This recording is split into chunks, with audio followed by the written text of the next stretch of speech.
Hello everyone, I am समयूल।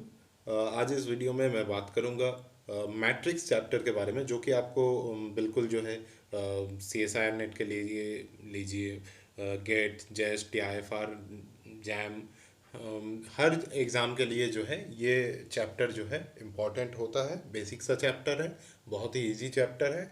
यहाँ से आपको हर साल लगभग नेट के लिए आप पूछें तो नेट में 3.5 मार्क का जो पोर्शन होता है, यानी पार्ट बी में 1 से 2 क्वेश्चन मैट्रिक्स से आपको पूछा जाएगा ही जाएगा, बिल्कुल इस चैप्टर से पूछा जाएगा। और दूसरा बात यह है कि मैट्रिक्स चैप्टर अगर आपको पता है तो ये चैप्टर जो है, जैसे कि आइगन वैल्यू निकालना, ठीक है ना, तो ये सारी चीज़ें जो है आपको स्टैटिस्टिकल मैकेनिक्स में हो या क्वांटम मैकेनिक्स में हो या ईएमटी में, कहीं कई सारे सब्जेक्ट्स में भी जो है फर्दर आगे जाके जो है काम में आने वाली है। तो पहले इस चैप्टर को समझने की ज़रूरत है, तो चलिए समझते हैं।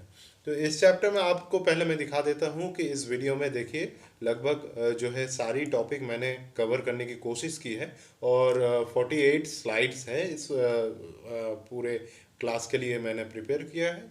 अभी आपको पूरा जो है मैं समझाने की कोशिश करूँगा। चलिए आप लोग पूरा जो है अंत तक देखने की कोशिश कीजिए। तो पहली बात ये करेंगे कि मैट्रिक्स जो है कि एक वेक्टर क्वांटिटी है, और मैट्रिक्स को हम लोग जैसे कि डिनोट कर सकते हैं A that is equals to A I J M cross N, जहाँ पे ए आई जे क्या है, entry of ith row and jth column, and M क्या है, M is the number of rows and N is the number of columns. Okay, तो इसी को जब हम स्क्वायर मैट्रिक्स कब कहेंगे, जब एम इक्वल्स टू एन होगी, तब हम लोग जो है इसको स्क्वायर मैट्रिक्स कहेंगे। तो यहाँ पे देखिए, यानी नंबर ऑफ रोज और नंबर ऑफ कॉलम्स जब इक्वल हो जाएंगी, तब हम लोग जो है इसको स्क्वायर मैट्रिक्स कहेंगे। ठीक है, तो बाकी यहाँ पे हम लोग देखेंगे कि डिटर्मिनेंट क्या है। डिटर्मिनेंट हम लोग पहली बात है कि किस मैट्रिक्स के लिए निकाल सकते हैं, only for square matrix, not for all the rectangular matrices like 3 cross 5, 4 cross 5, etc. We can only determine the determinant only for the square matrix like 3 cross 3, 4 cross 4, 5 cross 5. Okay, so what are the conventional ways for finding the determinants? So we all know that determinant of A that is equals to ये अगर आपको 2 cross 2 order का matrix यहाँ पे दिया हुआ है, तो इसी तरीके से हम लोग निकालते हैं A D multiplied by B C, ठीक है ना, इस तरीके से निकालते हैं। फिर डिटर्मिनेंट ऑफ ए निकालना हो अगर 3 क्रॉस 3 के लिए, तो अगर आपके पास ये मैट्रिक्स दिया हुआ है तो इसका डिटर्मिनेंट निकालेंगे आप, ये 1 1 लेंगे, फिर इसका कोफैक्टर लेंगे, फिर A12 लेंगे, फिर इसका कोफैक्टर लेंगे। इस तरीके से जैसे हम लोग निकालते हैं, तो इस तरीके से जो है आखिरकार हम लोग कॉन्वेंशनल वे में डिटर्मिनेंट फाइंड करते हैं। अभी जो है हम लोग जो है easiest way for finding determinants for 3 cross 3, 5 cross 5, यानी जो है वॉर्ड ऑर्डर मैट्रिक्स के लिए कैसे डिटर्मिनेंट आसानी से निकाला जाता है, वो चीज़ जो है यहाँ पे देखेंगे। और जो ये रूल जो है ये एप्लीकेबल होता है 2 क्रॉस 2 के लिए भी एप्लीकेबल होता है, ठीक है ना। तो क्या है ये रूल, क्या है, पहले आप लोग देखिए। यहाँ पे आप देख सकते हैं कि आपके पास एक 3 क्रॉस 3 का मैट्रिक्स यहाँ पे लिखा हुआ है, A11 A12 यहाँ पे लिखा हुआ है, ठीक है। अब जो है आपको क्या करना है, आपको जो है यहाँ से आपको एक लाइन खींचना है। देखिए पहले ही बात, मेरी हर एक बात जो है यहाँ पे गौर से सुनिएगा कि एक लाइन, जो भी लाइन हम लोग खींचेंगे, ये कितने क्रॉस कितने का मैट्रिक्स है, 3 क्रॉस 3 का है। एक लाइन, जो भी लाइन हम लोग खींचेंगे, वो लाइन सिर्फ 3 एलिमेंट को जो है कट करेगा, ठीक है। सिर्फ 3, 4 को नहीं कट कर सकता है, 2 को भी नहीं करेगा, 3 को ही करेगा हर एक लाइन, ठीक है।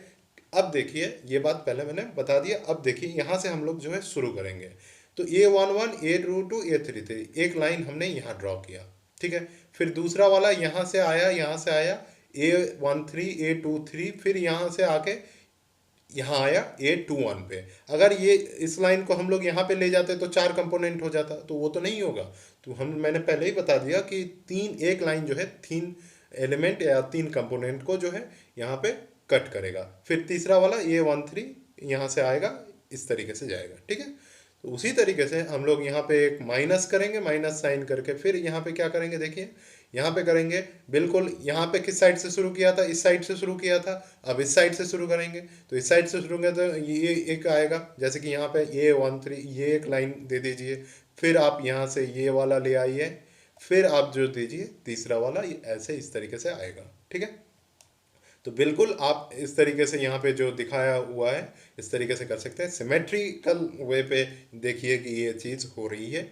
तो यहाँ पे क्या करना होगा, ये तो लाइन ड्रॉ कर लिया हमने, अभी क्या करना पड़ेगा, अभी आप जो करेंगे वो है सिंपल मल्टीप्लिकेशन करेंगे, एक एक लाइन पे जो भी तीन एलिमेंट है उनको मल्टीप्लाई करके आप लोग जो है यहाँ पे लिखेंगे। जैसे कि यहाँ पे क्या है, A11 A22 A33, यहाँ पे लिख दिया है A11 A22 A33 होगा, यहाँ पे 33 होगा, ठीक है। आप सही कर लीजिए। अब जो है यहाँ पे दूसरा वाला जो होगा A13 A23 multiplied by A21 A12 A23 और A31 है, ठीक है। तो ये जो है इस तरीके से हम लोग क्या कर रहे हैं, इसको मल्टीप्लाई कर रहे हैं, और यहाँ पे जो भी हमें मिल रहा है तो उसको हम लोग सम कर रहे हैं यहाँ पे। फिर यहाँ पे है माइनस साइन यहाँ पे लिख दिया, फिर यहाँ पे जो होगा उसको हम लोग सम करेंगे, ठीक है। इस तरीके से जो है जो आप जो है बिल्कुल आसानी से जो है कोई किसी भी ऑड ऑर्डर मैट्रिक्स के लिए डिटर्मिनेंट निकाल सकते हैं। जैसे कि आपके पास एक मैट्रिक्स मैंने यहाँ पे लिखा हुआ है, A that is equals to one two minus three 2 0 4 3 2 1, क्या हो जाएगा, इसको मल्टीप्लाई कीजिए, 0 आया, फिर इसको जाएगा 2 मल्टीप्लाइड बाई 4 मल्टीप्लाइड बाई 3, क्या हो जाएगा 12, और यहाँ पे क्या हो जाएगा, यहाँ पे एक और है 3 multiplied by 2 multiplied by 2, that means यहाँ पे भी कितना हो गया, 3 मल्टीप्लाइड बाई 2 6, सॉरी यहाँ पे कितना हुआ था, 24 हुआ था, 2 मल्टीप्लाइड बाई 4 मल्टीप्लाइड बाई 3, यानी 24 माइनस 12 यानी बचा 12। फिर आपको यहाँ पे इस साइड का करना पड़ेगा, माइनस करना पड़ेगा, -3 0 3, फिर यहाँ पे आ जाएगा 2 2 1 आ जाएगा, फिर 1 2 4 आ जाएगा, ठीक है। तो बिल्कुल क्या हो रहा है आंसर आप लोग खुद देखिए इसका, ठीक है। इसी रूल को फॉलो करके आप ये क्वेश्चन कर सकते हैं, आप पॉज करके भी मतलब इस क्वेश्चन को सॉल्व कर सकते हैं, ठीक है।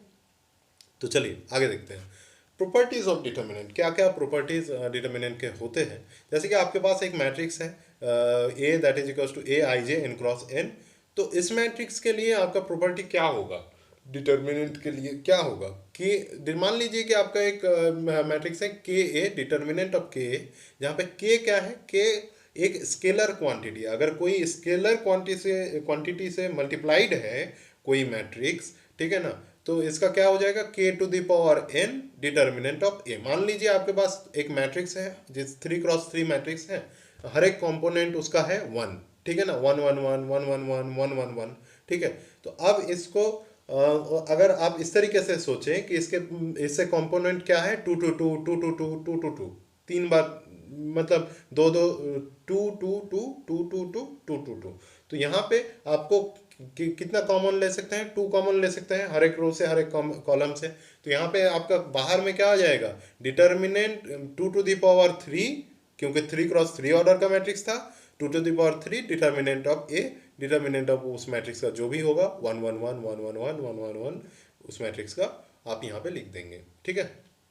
अब जो है determinant of A that is equals to determinant of A transpose, determinant of AB that is equals to determinant of A into determinant of B, determinant of A to the power m that is equals to determinant of A whole to the power m, and determinant of A that is equals to 0, that means singular matrix, and determinant of A not equals to 0, that means non-singular matrix, singular matrix that means linearly dependent, singular non-singular matrix that means linearly independent, determinant of A that is equals to product of all the eigen values, ठीक है। तो ये सारी चीज़ें जो है बिल्कुल आपको रटी होनी चाहिए, बिल्कुल आप जो है नेट का एग्जाम देंगे ना, कोई भी एग्जाम दो आप, नेट दो गेट दो, ठीक है ना, मेरे चैनल जो फॉलो करते हैं लगभग वो नेट गेट के ही प्रिपेयर करते हैं, तो नेट दो, गेट दो, जैम दो, जेस्ट दो, टीआईफर दो, कुछ भी दो, आपको जो है चीज़ें जो है बिल्कुल आप प्रैक्टिस करते करते इतना हो जाना चाहिए कि आपको रटी हो जाने आप रटी होनी चाहिए पूरी चीज़ें, ठीक है।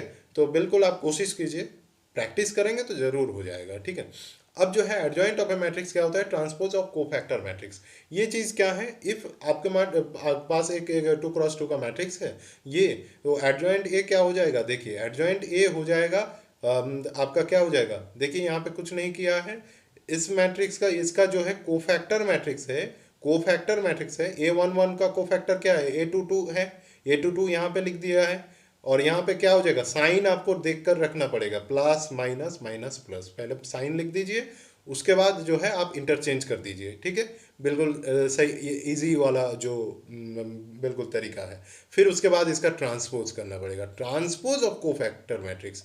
तो एडजॉइंट क्या हो जाएगा, एडजॉइंट होगा ट्रांसपोज, ये कोफैक्टर मैट्रिक्स है उसका ट्रांसपोज करेंगे तो आपका ये चीज़ आ जाएगा।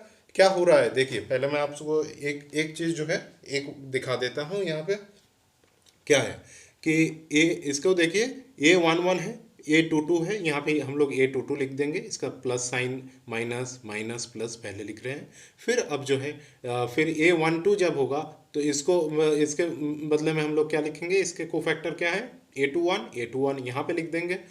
समझ गए आप लोग, ठीक है। तो इस तरीके से जो है हम लोग इसको करेंगे कि transpose of matrix this cofactor matrix that will be the adjoint of that matrix, okay. तो 3x3 के लिए भी सेम चीज़ें होंगी। तो जैसे कि A11 का कोफैक्टर क्या है, ये चीज़ है, A22 A23 A32 A33, ये चीज़ है। हम लोग पहले क्या लिख चुके हैं, plus minus plus minus plus minus plus minus plus, ठीक है। ये चीज़ लिख लीजिए, फिर कोफैक्टर लिख लीजिए, फिर आसानी से जो है आप लोग इसका क्या करेंगे, इसका डिटर्मिनेंट जैसे कि हम लोग निकालते हैं उसको डिटर्मिनेंट करके फिर यहाँ पे लिख देंगे वो जो क्वांटिटी बनेगा A22 A33 A22 multiplied by A33 minus A23 multiplied by A32, जो भी आएगा वो उस चीज़ को आपको यहाँ लिखना पड़ेगा, इसका जो भी आएगा डिटर्मिनेंट उस चीज़ को यहाँ लिखना पड़ेगा। फिर जो आएगा उसका ट्रांसपोज करेंगे तो आपको क्या मिलेगा, एडजॉइंट ऑफ ए। कॉन्सेप्ट जो है, कॉन्सेप्ट क्या है, आपको एक लाइन आप याद रखिए कि transpose of cofactor matrix that is the adjoint of any matrix, okay. ये चीज़ ध्यान में रखिए, बिल्कुल जो है एक बार समझ लीजिए तो आपको समझ में आ जाएगा। और थोड़ा भी माइनस प्लस का इधर उधर हो जाए ना तो बिल्कुल पूरा मामला जीरो। चलिए एक यहाँ पे देखते हैं कि आपको एक चीज़ बोला गया है कि इनवर्स ऑफ मैट्रिक्स क्या होता है। अच्छा, एडजॉइंट हमने निकालना सीख लिया, तो adjoint of A by determinant of A, that is the definition of inverse of matrix, ठीक है। Adjoint of A by determinant of A, तो बिल्कुल एक एक बिल्कुल पॉइंट आप लोग जो है नोट करते रहिए कि यहाँ पे ये नोट करने की, यहाँ पे आपको समझने की ज़रूरत है, नोट करने की कोई ज़रूरत नहीं है। बिल्कुल आपको ये एक मैंने बता दिया कि कैसे आप जो है इजीली मैट्रिक्स का डिटर्मिनेंट निकाल सकते हैं। फिर आप यहाँ पे मैंने प्रॉपर्टीज़ बता दिया कि कैसे प्रॉपर्टी, क्या क्या प्रॉपर्टी होते हैं डिटर्मिनेंट के, ये चीज़ नोट कर लीजिए। फिर यहाँ पे देखिए एडजॉइंट कैसे हम लोग निकालते हैं, बिल्कुल तरीका बता दिया, वो ध्यान में रखिए। और ये एक चीज़ नोट कर लीजिए कि ट्रांसपोज ऑफ कोफैक्टर मैट्रिक्स वो होता है एडजॉइंट, और इनवर्स क्या है, adjoint of A by determinant of A, वो होता है इनवर्स ऑफ द मैट्रिक्स, ठीक है। एक क्वेश्चन आप यहाँ पे देखिए, which one of the following is the inverse of the matrix. यहाँ पे एक मैट्रिक्स दिया हुआ है 1 -1 0 1, ठीक है। तो एक मैट्रिक्स है, तो बिल्कुल आप इस क्वेश्चन को ट्राई कीजिए, वीडियो को पॉज कीजिए, पॉज करके आप लोग जो है इस क्वेश्चन को ट्राई कीजिए। फिर इसका सॉल्यूशन जो है मैं अभी बता रहा हूँ, क्योंकि यहाँ पे तो रिकॉर्डिंग हो रहा है, यहाँ पे तो क्लास नहीं हो रही है। होता तो मैं ज़रूर आपको ये पहले आप लोगों को पूछता, सवाल की आंसर पूछ लेता कि क्या होगा, फिर बता देता। लेकिन जैसे कि रिकॉर्डिंग वीडियो है तो मैं आपको, आप पॉज करके इस क्वेश्चन को कीजिए, फिर मैं आपको आंसर जो है अभी बता रहा हूँ। देखिए इस तरीके से जो है आप लोग कर सकते हैं। पहले आपका मैट्रिक्स ये चीज़ दिया हुआ है, उसका एडजॉइंट निकालिए। एडजॉइंट क्या होता है, एडजॉइंट ऑफ ए, जो डेफिनेशन बताया मैंने उस तरीके से कोफैक्टर मैट्रिक्स लिखिए, कोफैक्टर मैट्रिक्स का ट्रांसपोज वो ये हो जाएगा एडजॉइंट ए। और डिटर्मिनेंट क्या है, डिटर्मिनेंट है इस मैट्रिक्स का आएगा 1, तो आपका इनवर्स ऑफ मैट्रिक्स क्या है, adjoint of A by determinant of A. तो आपका आंसर जो है ऑप्शन सी आया, ठीक है। तो इसी तरीके का क्वेश्चन कभी कभी पूछ भी लिया जाता है। मान लीजिए नेट का एग्ज़ाम बहुत ही टफ चीज़ नहीं है, तो आप लोग सोच रहे हैं कि बहुत ही टफ टफ क्वेश्चन, कभी कभार जो कुछ क्वेश्चन जो है टफ पूछे जाते हैं, लेकिन कुछ क्वेश्चन ऐसे भी दिए जाते हैं बहुत ईजी दिए जाते हैं, ठीक है ना। बहुत ईजी क्वेश्चन करना मुश्किल हो जाता है कभी कभार, ठीक है। तो ध्यान में रखिए, तो चलिए यहाँ पे एक और क्वेश्चन आपको दिया हुआ है कि the inverse of the matrix M that is equals to, ये मैट्रिक्स दिया हुआ है, इज आपका कौन सा आंसर जो है सही रहेगा, ये आप लोगों को निकालना है। ये क्वेश्चन भी आप लोग पॉज करके करिए, फिर आपको जो है यहाँ पे आंसर कैसे निकालेंगे वो दिखा देता हूँ कि एम का जो है आप देख सकते हैं कि एम जो है यहाँ पे ऑप्शन देख, पहले जो है क्वेश्चन देखिए, फिर आप जो है ऑप्शन देखिए, ऑप्शन का टाइप किस तरीके से दिया हुआ है। यहाँ पे एम स्क्वायर ये टर्म यूज किया हुआ है। तो हम लोग जो है, हम लोगों का इंटेंशन यही रहेगा कि हम लोग पहले एम स्क्वायर निकालें, ठीक है। तो एम स्क्वायर अगर निकालें तो एम स्क्वायर निकालने के लिए इसको मैट्रिक्स को दो मल्टीप्लाई करना पड़ेगा। तो मैट्रिक्स मल्टीप्लिकेशन कैसे होता है दिखा देता हूँ एक चीज़। अगर यहाँ पे आप लोग देख सकते हैं कि क्या होगा, देखिए मैट्रिक्स मल्टीप्लिकेशन होता है, जो मैं दिखा रहा हूँ यहाँ पे 0 1 1, ये जो है ना 0 1 1, इसको मल्टीप्लाई करेंगे हम लोग इस वाले रो से मल्टीप्लाई करेंगे, इस कॉलम को इस रो से मल्टीप्लाई करेंगे, तो हमें जो चीज़ मिलेगा मल्टीप्लाई करके, जो सम करके जो चीज़ मिलेगा उसको हम लोग यहाँ पे लिखेंगे। समझ में आया? उसके बाद इस कॉलम को जब हम इस रो से मल्टीप्लाई करेंगे, जो सम करके जो चीज़ आएगा उसको हम लोग यहाँ पे लिखेंगे, ठीक है। फिर इस कॉलम को अगर इससे मल्टीप्लाई करें, इस कॉलम को अगर इससे मल्टीप्लाई करेंगे, जो सम आएगा उसको हम लोग यहाँ पे लिखेंगे, ठीक है। होप आपको जो है ये चीज़ समझ में आ गया होगा कि मैट्रिक्स को मल्टीप्लाई कैसे करते हैं।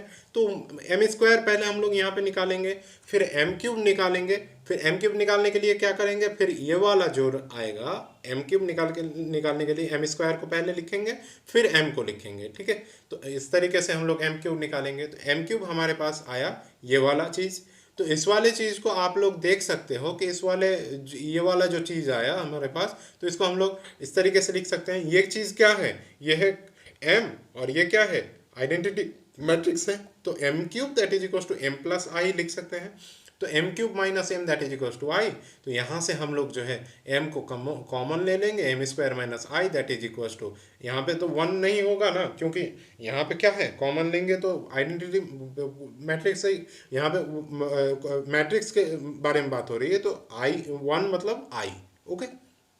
M square minus I that is equal to I, तो यहाँ पे क्या हो जाएगा कि M square minus I that is equal to I by M. ये चीज़ क्या है, 1 by M, that means M inverse, ठीक है ना। तो एम इनवर्स 1 बाई, तो वही तो आपको निकालने के लिए बोला है। तो देखिए एम स्क्वायर माइनस आई, ऑप्शन बी जो है आपका सही आंसर हो जाएगा। तो ये सारे क्वेश्चन जो है पूछा जाता है, पूछा गया क्वेश्चन है। एक्चुअली जो भी क्वेश्चन मैं यहाँ पे डिस्कस कर रहा हूँ वो ऑलरेडी पूछा जा चुका है, ठीक है। तो वो आप ये मत सोचिए कि ये इंपॉर्टेंट क्वेश्चन नहीं है, बेकार सा क्वेश्चन है, बिल्कुल नहीं। ये सारे क्वेश्चन जो है इंपॉर्टेंट है, और आप इसी तरीके से जो है कंसेप्ट को जो है आज धीरे धीरे जो है क्लियर करते रहिए। और जो है आप लोगों को क्या करना पड़ेगा, आप लोगों को करना पड़ेगा बिल्कुल जो है प्रैक्टिस कीजिए, ज़्यादा से ज़्यादा, जितना ज़्यादा प्रैक्टिस करेंगे उतना ज़्यादा जो है बिल्कुल आप लोग जो है एग्ज़ाम के लिए तैयार हो जाएंगे, ठीक है। नेक्स्ट चीज, रैंक क्या है किसी भी मैट्रिक्स का, the maximum number of linearly independent columns और row that will be the rank of that matrix, okay. So matrix का रैंक होता है जो जितने नंबर ऑफ रो और कॉलम इंडिपेंडेंट होंगे, ठीक है ना, तो उसको हम लोग जो है उस मैट्रिक्स का रैंक कहेंगे। और रैंक जो है हम लोग जानते हैं क्या, कि मान लीजिए लीनियर डिटर्म, हम लोगों ने यहाँ पे एक पॉइंट मैंने यहाँ पे बताया था, देखिए मैं दिखा देता हूँ कि determinant of A that is equals to 0 for singular matrix that means linearly dependent, determinant of 0 non singular linearly independent, ठीक है। तो जिस मैट्रिक्स का डिटर्मिनेंट नॉन जीरो होगा उस मैट्रिक्स को हम लोग लीनियरली इंडिपेंडेंट मैट्रिक्स कहते हैं, ठीक है। तो लीनियरली इंडिपेंडेंट मैट्रिक्स और लीनियरली डिपेंडेंट मैट्रिक्स क्या है, जिस मैट्रिक्स का डिटर्मिनेंट जीरो हो जाएगा वो मैट्रिक्स होगा लीनियरली डिपेंडेंट। अच्छा, लीनियरली इंडिपेंडेंट और लीनियरली डिपेंडेंट का कॉन्सेप्ट आप लोगों को मैं समझा देता हूँ। कि देख लिया हमने कि डिटर्मिनेंट से हम लोग लीनियरली इंडिपेंडेंट और डिपेंडेंट निकाल सकते हैं। तो लीनियरली इंडिपेंडेंट होने का मतलब क्या है कि लीनियरली इंडिपेंडेंट जो मैट्रिक्स होगा उस मैट्रिक्स का रैंक जो होगा वो मान लीजिए एन क्रॉस एन ऑर्डर का मैट्रिक्स है, अगर डिटर्मिनेंट ऑफ मैट्रिक्स आप लीनियरली इंडिपेंडेंट है यानी determinant of A not non zero है तो रैंक उस मैट्रिक्स का एन ही होगा। ठीक है, रैंक उस मैट्रिक्स का एन ही होगा, कम नहीं होगा। ठीक है ना, रैंक जो है मैक्सिमम रैंक किसी भी मैट्रिक्स का, हर एक बात जो है मेरा गौर कीजिएगा, बिल्कुल हर एक बात बिल्कुल पॉइंट आप लोग नोट कीजिए, गौर कीजिए और उसको हो सके तो नोट कर लीजिए कॉपी में। ठीक है, तो किसी भी मैट्रिक्स का जो है रैंक, उस किसी भी मैट्रिक्स का रैंक जो है बिल्कुल हाईएस्ट रैंक कितना हो सकता है, हाईएस्ट रैंक हो सकता है उस मैट्रिक्स का हाईएस्ट ऑर्डर जितना रहेगा वही हो सकता है। उस मैट्रिक्स का मान लीजिए स्क्वायर मैट्रिक्स का हाईएस्ट ऑर्डर कितना रहेगा, एन क्रॉस एन मैट्रिक्स है तो एन एन होगा उसका हाईएस्ट ऑर्डर। ठीक है ना, ऑर्डर जो होगा उस मैट्रिक्स का, ऑर्डर जो होगा उस मैट्रिक्स का वो हो जाएगा highest rank, possible rank, highest possible rank. और लोएस्ट पॉसिबल रैंक किसी भी मैट्रिक्स का जीरो होगा। और जीरो बेसिकली किसी कौन सी मैट्रिक्स का होता है, नल मैट्रिक्स के लिए रैंक जीरो होता है, अदरवाइज किसी भी मैट्रिक्स का रैंक जीरो नहीं होता है। सिर्फ नल मैट्रिक्स के लिए आपको रैंक जो है जीरो मिलेगा। ओके, यानी हम लोगों को क्या पता चला कि रैंक जो है वैरी करता है जीरो से लेके एन तक। एन क्या है, N is the order of the matrix, zero से लेके एन तक इसके बीच में ही जो है रैंक होगा। अगर किसी भी मैट्रिक्स का ऑर्डर एन है और रैंक भी एन है यानी उसका डिटर्मिनेंट क्या हो जाएगा, नॉन जीरो होगा। इसी तरीके से भी समझ सकते हैं किसी मैट्रिक्स का अगर डिटर्मिनेंट नॉन जीरो है तो उस मैट्रिक्स का रैंक कितना हो जाएगा, एन हो जाएगा। और किसी मैट्रिक्स का डिटर्मिनेंट अगर जीरो है तो उस मैट्रिक्स का रैंक जीरो से लेके एन माइनस वन तक होगा। सही है ना, जीरो से लेके एन माइनस वन तक होगा, एन नहीं होगा, एन के नीचे, एन के नीचे। मान लीजिए 3x3 का मैट्रिक्स है और उसका डिटर्मिनेंट जो है जीरो आया आपका, तो 3x3 का उस मैट्रिक्स का रैंक जो है 3 कभी नहीं होगा, हो सकता है 2 हो सकता है, 1 हो सकता है। ठीक है ना, जीरो हो सकता है, जीरो जीरो भी नहीं होगा, जीरो होगा तो सिर्फ और सिर्फ नल मैट्रिक्स के लिए होगा। ठीक है, 1 या 2, ठीक है, वो समझ जाएंगे आप। तो बिल्कुल ये चीज़ जो है समझने वाली चीज़ है और बहुत ही कहते हैं ना कि एक कॉन्सेप्ट होता है, तो वैसा एक कॉन्सेप्ट है ये, की कॉन्सेप्ट है रैंक के लिए। ठीक है, तो आपको बिल्कुल आप जो है इसको रिलेट कीजिए, रैंक, डिटर्मिनेंट, लीनियरली इंडिपेंडेंट, इस चीज़ को दिमाग में बैठा लीजिए। Okay, now for any rectangular matrix such as m cross n, उसके लिए इफ m लेस देन n तो रैंक ऑफ मैट्रिक्स कितना हो जाएगा, m हो सकता है। ठीक है, अच्छा, for all linearly dependent matrices one और more eigen values are zero. क्या कहा यहाँ पे, देखिए कि लिनियरली इंडिपेंडेंट के बारे में तो बात नहीं होगी क्योंकि उसका रैंक कितना है, रैंक n हो गया, डिटर्मिनेंट कितना है, नॉन जीरो है। अब आएंगे लिनियरली डिपेंडेंट के बारे में, तो लिनियरली डिपेंडेंट मैट्रिक्स के लिए रैंक कितना होगा, n से कम होगा। ठीक है, उसका डिटर्मिनेंट क्या है, जीरो है। तो किसी भी मैट्रिक्स का डिटर्मिनेंट अगर जीरो है तो प्रोडक्ट ऑफ आइगन वैल्यूज क्या होता है, डिटर्मिनेंट ऑफ द मैट्रिक्स। तो product of eigen values that means determinant of the matrix, यानी उस प्रोडक्ट में किसी कोई सा भी एलिमेंट जीरो होगा तभी ना डिटर्मिनेंट आपका जीरो आ रहा है। तो किसी भी लीनियरली डिपेंडेंट मैट्रिक्स के लिए एक और एक से ज्यादा आइगन वैल्यू उस मैट्रिक्स का जीरो होना अनिवार्य है। ठीक है, बहुत ही टफ हिंदी बोल रहा हूँ मैं। ठीक है, तो जीरो होना अनिवार्य है। तो जीरो किसी भी मैट्रिक्स, स्क्वायर मैट्रिक्स के लिए किसी भी स्क्वायर मैट्रिक्स का जिसका डिटर्मिनेंट जीरो है उसके एक और एक से ज़्यादा one or more eigenvalues should be zero. Okay, should be zero होना होगा ही उसका। अब एक आइगन वैल्यू हो सकता है जीरो और एक से ज़्यादा आइगन वैल्यू जीरो होगा। अच्छा, जीरो देख के हमें किसी भी मैट्रिक्स का आइगन वैल्यू हम लोग अगर निकाल लें, मान लीजिए किसी भी मैट्रिक्स का दो आइगन वैल्यू, 3x3 मैट्रिक्स है मान लीजिए, ठीक है, तो उसका मान लीजिए कि दो आइगन वैल्यू मान लीजिए जीरो है, एक आइगन वैल्यू नॉन जीरो है, तो 3 क्रॉस 3 मैट्रिक्स के लिए हम लोगों को कितना आइगन वैल्यू मिलेगा? 3 ही आइगन वैल्यू मिलेंगे, लैम्डा 1, लैम्डा 2, लैम्डा 3। ठीक है, तो मान लीजिए कि लैम्डा 1 मान लीजिए नॉन जीरो है और लैम्डा 2 लैम्डा 3 जीरो है। तो उस मैट्रिक्स का रैंक हम लोगों को तो मिल गया कि डिटर्मिनेंट जीरो है, फिर 2 जीरो मिला हमें। तो इससे हम लोगों को उस मैट्रिक्स का रैंक का कैसे पता चलेगा? देखिए कि मैट्रिक्स का ऑर्डर कितना है, एन, यानी एन वहाँ पे क्या है? 3 क्रॉस 3 के लिए 3 है। और कितना जो है मैट्रिक्स, कितना जो आइगन वैल्यू जो है कितना जो आइगन वैल्यू जो है जीरो है, 2 आइगन वैल्यू जीरो मिला हमको। तो n माइनस टू कितना होगा? 3 - 2 दैट मीन्स 1। उस मैट्रिक्स के लिए, किसी भी मैट्रिक्स, उस मैट्रिक्स के लिए रैंक कितना हो जाएगा? 1 हो जाएगा। दूसरी तरीके से सोचिए कि किसी भी मैट्रिक्स का अगर आपको रैंक बोला गया हो और उसका ऑर्डर बोला गया हो, अब आपको पूछा गया कि उस मैट्रिक्स में कितना आइगन वैल्यूज जीरो होने वाली है या होगा, तो वो चीज़ इस तरीके से भी आप निकाल सकते हैं कि एन माइनस रैंक ऑफ है। ठीक है ना?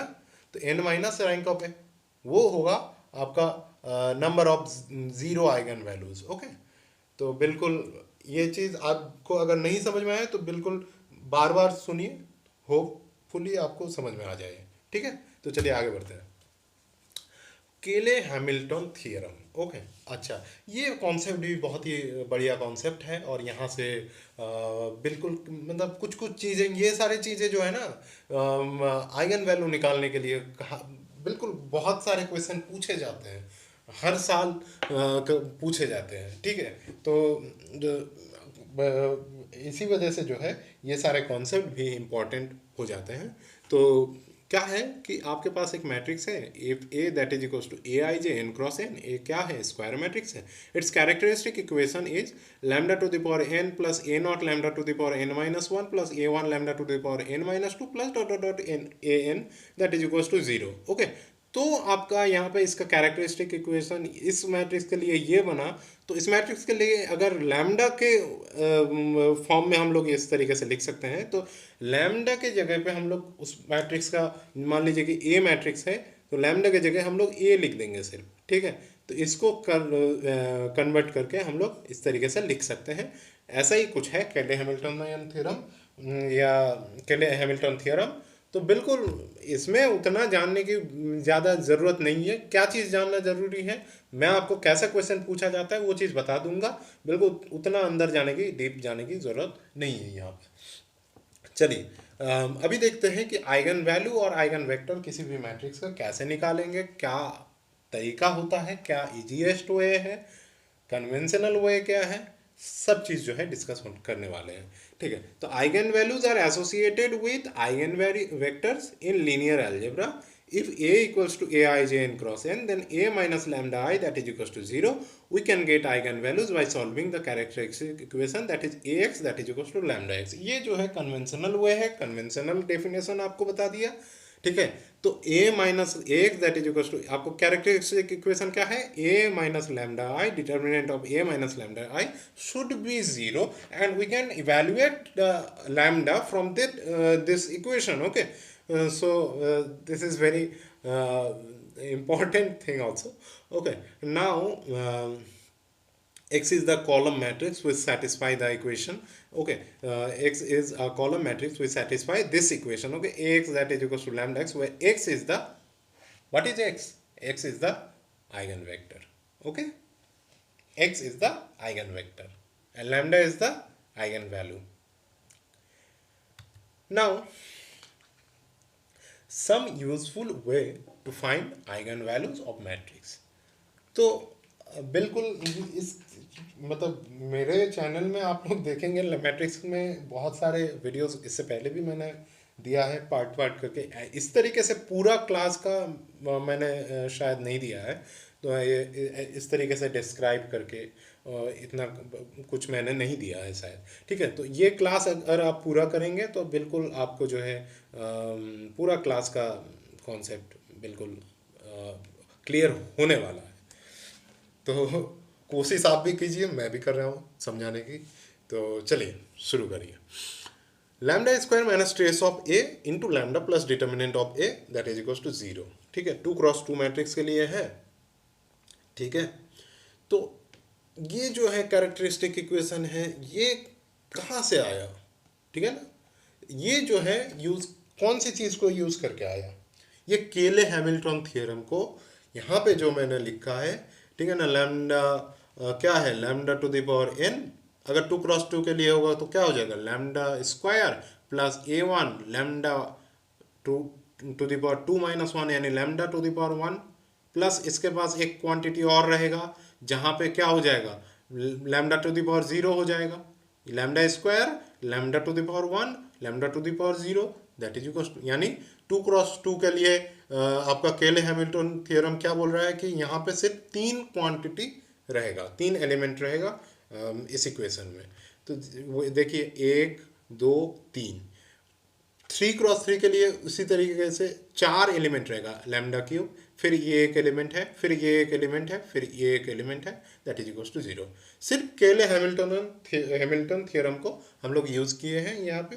तो यहाँ पे देखिए lambda square minus trace of A into lambda plus determinant of A that is equal to 0, that for all 2x2 matrix, lambda cube minus trace of A multiplied by lambda square plus trace of adjoint A into lambda minus determinant of A. देखिए एक चीज गौर कीजिए, पहले यहाँ पे होगा क्या, कहाँ गया, अच्छा यहाँ पे होगा पहले माइनस फिर प्लस, फिर यहाँ पे देखिए माइनस प्लस फिर माइनस आया, ठीक है, यहाँ पे और कुछ होता तो फिर क्या आता, प्लस आता, फिर आता नेक्स्ट टर्म में माइनस आता, इस तरीके से आएगा, ठीक है, alternate plus minus, alternate plus minus. तो ये दो इक्वेशन जो है बिल्कुल रट लीजिए। हाँ, यहाँ पे इस वाले स्लाइड में जितने भी आपका चीज़ लिखा हुआ है, हर एक चीज़ जो है इम्पॉर्टेंट है, हर एक चीज़, हर एक लिखा हुआ चीज़ जो है इम्पॉर्टेंट है यहाँ पे। तो ये दो हैं कैरेक्टरिस्टिक्स इक्वेशन फॉर 2x2 के लिए बता दिया मैंने, कि 3x3 के लिए भी बता दिया कि कैसे आप लोग जो है डिटर्मिनेंट निकाल सकते हैं, ठीक है। अब डिटर्मिनेंट बोल रहे हैं, आइगन वैल्यू निकाल सकते हैं, वो सेम चीज़ है, आइगन वैल्यू डिटर्मिनेंट ट्रेस सब जो है को रिलेट करते हैं एक दूसरे के साथ। आइगन वैल्यू पता चल जाएगा तो डिटर्मिनेंट पता चल जाएगा, डिटर्मिनेंट पता चल जाएगा तो आइगन वैल्यू पता चल जाएगा, ऐसा है, ठीक है। तो product of eigen values that is determinant of the matrix, ठीक है, यानी lambda 1 into lambda 2 into lambda 3 that is equal to determinant of A. Sum of eigen values that is trace of matrix, यानी lambda 1 3x3 के लिए बता रहे हैं कि lambda 1 plus lambda 2 plus lambda 3 that is equal to trace of A. और मान लीजिए कि आपका यहाँ पे जो है ट्रेस ऑफ एडजॉइंट है, 3x3 के लिए ट्रेस ऑफ एडजॉइंट एक कैसे निकालेगा, अगर किसी दिन कोई बुरा दिन होगा और आपके लिए सुनहरा दिन होगा कि पूछ लिया जाए कि ट्रेस ऑफ एडजॉइंट एक क्या होगा, कोई भी एक मैट्रिक्स दिया हुआ है, ठीक है, तो वहाँ से आपको बिल्कुल आइगन वैल्यू निकालना है। आइगन वैल्यू निकालने के बाद lambda 1 plus lambda 2 plus lambda 2 lambda 3 plus lambda 3 lambda 1, ये फॉर्मूला से आपको बिल्कुल जो है ये क्वेश्चन का आंसर निकल जाएगा, किसी दिन अगर पूछ लिया जाए, हो सकता है, ठीक है ना, कभी कभार पूछ भी लिया जा सकता है।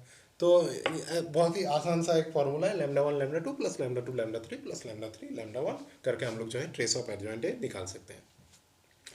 For all triangular and diagonal matrices it's eigen values और इट्स डायगोनल एलिमेंट्स, किसी भी डायगोनल मैट्रिक्स, किसी भी ट्रायंगुलर मैट्रिक्स के लिए इसका डायगोनल एलिमेंट ही जो है वो डायगोनल एलिमेंट में जो जो एलिमेंट होगा ना वही उसका आइगन वैल्यू होगा, ठीक है, समझा दूंगा। जैसे कि मान लीजिए आप यूनिट मैट्रिक्स तो देखा ही होगा, 1 1 1 1 0 0 0 1 0 0 0 1, ठीक है ना। तो डायगोनल एलिमेंट क्या है इसका, प्रिंसिपल डायगोनल एलिमेंट मेन होता है, प्रिंसिपल डायगोनल एलिमेंट तो दूसरे तरफ भी होता है, वो नहीं, प्रिंसिपल डायगोनल एलिमेंट, ठीक है। तो प्रिंसिपल डायगोनल एलिमेंट में क्या क्या है, 1 1 1, तो उस मैट्रिक्स का आइगन वैल्यू भी क्या हो जाएगा, 1 1 1। मान लीजिए एक मैट्रिक्स है 1 0 0 0 2 0 0 0 3, तो उस मैट्रिक्स का आइगन वैल्यू क्या हो जाएगा, 1 2 3, okay. Now lambda square is eigenvalue of a square, lambda to the power k is eigenvalue of a to the power k, e to the power lambda is eigenvalue of e to the power a, sin lambda is eigenvalue of sin a, tan lambda is eigenvalue of tan a, cot lambda is eigenvalue of cot a, ठीक है। कुछ भी पूछ लिया जाए, आपको सिर्फ lambda निकालना है, उसके बाद आपको ए स्क्वायर निकालने के लिए बोले तो लैम्डा स्क्वायर कर देंगे, ए क्यूब निकालने के लिए बोले तो लैम्डा क्यूब कर देंगे, ठीक है ना। उसके भी एग्जाम्पल मैं बता दूंगा, यहाँ पे सिर्फ कॉन्सेप्ट बता रहा हूँ। हर एक कॉन्सेप्ट के पीछे जो भी न्यूमेरिकल है वो भी इसी वीडियो में आपको बताऊंगा, ठीक है, देखते रहिए। अब क्या है नेक्स्ट पॉइंट देखिए, if sum of each row और column is same then the sum will be one of the eigen values. मान लीजिए किसी भी मैट्रिक्स का रो कॉलम से ही तो मैट्रिक्स बनता है ना, तो रो और कॉलम का किसी भी मैट्रिक्स का रो कॉलम का सम अगर सेम हो जाता है, वो जो सम मिलेगा हमें सेम होगा, जो सम मिलेगा ना सेम सम मिलेगा, ठीक है, वो सम जो होगा वो उस मैट्रिक्स का एक आइगन वैल्यू हो जाएगा, ठीक है। दिखा देता हूँ उसको, उसका भी एक न्यूमेरिकल यहाँ पे मैं दिखाऊंगा ज़रूर। तो चलिए बात करते हैं अभी एग्जांपल देखिए यहाँ पे आपके पास एक the eigenvalue of the matrix representing the following pair of linear equations. आपके पास यहाँ पे x plus iota y that is equals to zero और iota x plus y that is equals to zero दिया हुआ है। तो वो आपको बोला गया है कि ये दो लीनियर इक्वेशन है, इससे आप जो है मैट्रिक्स कीजिए, मैट्रिक्स बनाने के बाद उस मैट्रिक्स का आप आइगन वैल्यू निकालिए, कीजिए, कोशिश कीजिए, ईमानदारी से कीजिएगा, ठीक है। बिल्कुल आप वीडियो पॉज कर लीजिए, फिर पॉज करने के बाद फिर आंसर देखिए, ठीक है ना, वही तो ईमानदारी होता है। तो देखिए बताता हूँ, जैसे कि आपके पास यहाँ पे होगा कि क्या होगा कि x plus iota y that is equals to zero और iota x plus y that is equals to zero. तो यहाँ पे क्या हो जाएगा वन। इसके लिए क्या किस तरीके से आप लोग यहाँ पे पुट करेंगे, देखिए x प्लस आयोटा वाई है, यहाँ ये x वाला कंपोनेंट है, ये y वाला कंपोनेंट यहाँ पे हम लोग लिखेंगे। तो x का कोफिशिएंट क्या है, यहाँ पे x का कोफिशिएंट 1 है, 1 लिख दिया। y का कोफिशिएंट क्या है, आयोटा है, यहाँ पे आयोटा लिख दिया। x का कोफिशिएंट यहाँ पे क्या है, दूसरे कॉलम में क्या है, दूसरे कॉलम में दूसरे इक्वेशन में क्या है, यहाँ पे आयोटा लिख दिया। फिर यहाँ पे इसका कोफिशिएंट y का कोफिशिएंट क्या है 1 है, इसको यहाँ पे लिख दिया। अब देखिए मैंने यहाँ पे एक चीज़ बोला था कि if sum of each row और column is same then the sum will be one of the eigen values. समझिए यहाँ पे देखिए 1 प्लस आयोटा सम कर रहे हैं, कितना मिल रहा है 1 प्लस आयोटा मिल रहा है। कॉलम का भी सम कीजिए, कितना मिल रहा है 1 प्लस आयोटा मिल रहा है। हर एक चीज़, हर एक रो का हर एक कॉलम का सम अगर सेम हो जाए तो वो सम एक आइगन वैल्यू हो जाएगा। तो मतलब 1 plus iota will be one of the eigen value for this matrix, okay. तो यहाँ पे 1 प्लस आयोटा अगर एक मैट्रिक्स का आइगन वैल्यू है, तो एक आइगन वैल्यू 1 प्लस आयोटा है, और आपको ट्रेस क्या मिला, ट्रेस मिला 1 प्लस 1। ट्रेस क्या होता है, sum of the diagonal element that is trace. Trace कितना मिला 2, तो 2 माइनस दिस वन, ठीक है ना, तो 2 माइनस दिस वन वही चीज़ जो है आपको लैम्डा 2 मिलेगा, यानी 1 minus iota will be the another eigen value for this matrix. So option D will be the correct answer, okay. Now try this, the trace of 2 cross 2 matrix is 4 and its determinant is 8. If one of the eigenvalue is this one, then other eigenvalue, what will be the other eigenvalue? आपके पास यहाँ पे दिया हुआ है matrix का determinant, matrix का trace, आप दूसरा आइगन वैल्यू निकालिए, ठीक है। कैसे निकालिए, कोशिश कीजिए खुद से। देखिए मैं बता देता हूँ, पॉज करके आप लोग करिए, मैं बता देता हूँ। देखिए ट्रेस क्या है, ट्रेस है सम ऑफ आइगन वैल्यूज, यानी 4 that is equals to 2 plus I, ये जो एक आइगन वैल्यू दिया हुआ है उसको लिख दिया है लैम्डा 1 प्लस लैम्डा 2, ठीक है ना। तो लैम्डा 2 आसानी से बिल्कुल lambda 2 that is equals to 4 minus this one, ये चीज़ कर लेंगे तो फिर आपको लैम्डा 2 मिल जाएगा। तो कितना आसान चीज़ है, देखिए कोई टाइम लग रहा है क्या, ऑप्शन ए जो है सही आंसर है, कोई भी टाइम नहीं लग रहा है ये सारे क्वेश्चन करने में। नहीं, अगर कॉन्सेप्ट नहीं पता तो यही क्वेश्चन जो है देखकर लगेगा कि कितना मतलब डिफिकल्ट क्वेश्चन पूछ लिया गया। अगर कॉन्सेप्ट पता है तो बहुत ही आसान चीज़ है, हर एक सब्जेक्ट के लिए, सिर्फ इस चैप्टर के लिए नहीं बोल रहा हूँ मैं, हर एक चैप्टर के लिए, हर एक सब्जेक्ट के लिए। तो चलिए यहाँ पे देखिए एक मैट्रिक्स दिया हुआ है, इसका आइगन वैल्यू निकालिए। फिर से आप जो है पॉज करिए वीडियो को, फिर आइगन वैल्यू निकालिए, क्या हो जाएगा कोशिश कीजिए। अब देखिए यहाँ पे हम लोग जो है इस तरीके से अगर होगा कोई कोई भी मैट्रिक्स, ठीक है ना, तो इस तरीके से अगर होगा तो यहाँ पे पहली बात तो है कि कोशिश कीजिए करेंगे क्या कि इसका ट्रेस कितना है, 5 है, यानी ऑप्शन ए सही है, ऑप्शन बी सही नहीं है, क्योंकि यहाँ पे क्या है -5 है, तो -5 नहीं होगा, हमारा आंसर 5 होगा। ऑप्शन सी सही है, पहले जो हम लोग इंस्पेक्शन कर रहे हैं उससे। ऑप्शन डी और ऑप्शन बी जो है कैंसिल हो जाएगा, यानी ऑप्शन ए और ऑप्शन सी के बीच में ही जो है आंसर है। ठीक है, अब ऑप्शन ए और ऑप्शन सी के बीच में आंसर है, लेकिन कौन सा ऑप्शन है, ठीक है ना, यही तो निकालना है ना। अब डिटर्मिनेंट निकालिए, तो डिटर्मिनेंट निकालने के बाद ही जो है आपको पता चल जाएगा कि कितना आंसर जो है आएगा। ये एक तरीका है। दूसरा तरीका ये है कि इस तरीके से अगर आपके पास मैट्रिक्स है, तो यहाँ पे 0 0 है, इस तरीके का अगर मैट्रिक्स है, ठीक है, जैसे कि इसको आप कॉमन ले सकते हैं, यहाँ पे 0 है, यानी इसको एक सब मैट्रिक्स बना लिया, इसको एक सब मैट्रिक्स बना लिया। ये 2x2 ऑर्डर का है, ये 1+1 ऑर्डर का है।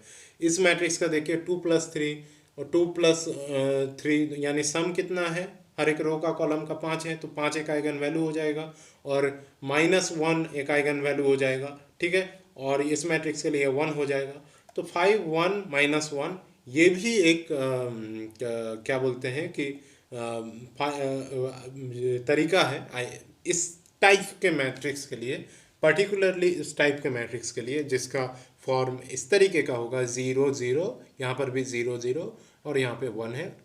पर्टिकुलर इस टाइप के मैट्रिक्स के लिए आप इस तरीके से सब मैट्रिक्स बना के भी जो है आइगन वैल्यू निकाल सकते हैं। ठीक है, अरे बाप रे, 6x6 ऑर्डर का मैट्रिक्स है। ठीक है, तो आपको बोला गया है कि इस मैट्रिक्स का आइगन वैल्यू का सेट आप जो है निकाल के लिखिए, कौन सा सेट होगा। तो कोशिश कीजिए, बिल्कुल कोशिश कीजिए। बताता हूँ, चलिए देखिए, आपके पास ये मैट्रिक्स है, इस मैट्रिक्स को आप जो है बिल्कुल जो है इस तरीके से लिख सकते हैं। ठीक है ना, तो ये एक तरीके से लिख सकते हैं और इस तरीके से लिख सकते हैं। ठीक है, अच्छा, मैं उससे पहले रोटेशनल मैट्रिक्स के बारे में थोड़ा सा बता देता हूँ कि इस टाइप का अगर मैट्रिक्स है, जैसे कि आइडेंटिटी मैट्रिक्स में क्या होता है, इस साइड में प्रिंसिपल डायगोनल एलिमेंट में जो होता है कि 1 1 1 होता है, और यहाँ पे उल्टा जो है यहाँ पे 1 1 है। ठीक है, तो इस टाइप का जो भी देखेंगे वो उसको रोटेशनल मैट्रिक्स कहा जाता है। और इवन ऑर्डर रोटेशनल मैट्रिक्स के लिए, यानी 2n×2n ऑर्डर मैट्रिक्स के लिए लैम्डा इक्वल्स टू +1 होगा n टाइम्स, और लैम्डा इक्वल्स टू -1 होगा। अगर एलिमेंट अगर 1 1 1 1 है, अगर एलिमेंट 2 2 2 2 3 3 3 3 कुछ होगा तो उसके अनुसार होगा। ठीक है, लेकिन यहाँ पे जो है लैम्डा का एलिमेंट क्या है 1 1 1 1, तो lambda equals to +1 that is n times for n time, lambda equals to -1 for another n times, and for 2n×2n matrix. और फॉर ऑड ऑर्डर अगर 3×3 है, 5×5 है, उसके लिए 2n×1 इंटू 2n×1 मान लेते हैं, यानी 4+1 4+1। तो उस मैट्रिक पर्टिकुलर मैट्रिक्स के लिए क्या हो जाएगा, लैम्डा इक्वल्स टू +1 हो जाएगा n+1 times, and lambda is equals to -1 हो जाएगा n टाइम्स। ठीक है, तो n+1 टाइम्स और n टाइम्स, यानी 2n+1 टाइम्स हो गया टोटल। तो 2n+1 मैट्रिक्स का आइगन वैल्यू हमें कितने टाइम्स का मिलेगा, 2n+1 का ही मिलेगा। तो दोनों को सम करके आप देखिए 2n+1 ही हो रहा है। तो ये जो है कॉन्सेप्ट है रोटेशनल मैट्रिक्स का। तो आप इस मैट्रिक्स को जो है इस तरीके से लिख सकते हैं।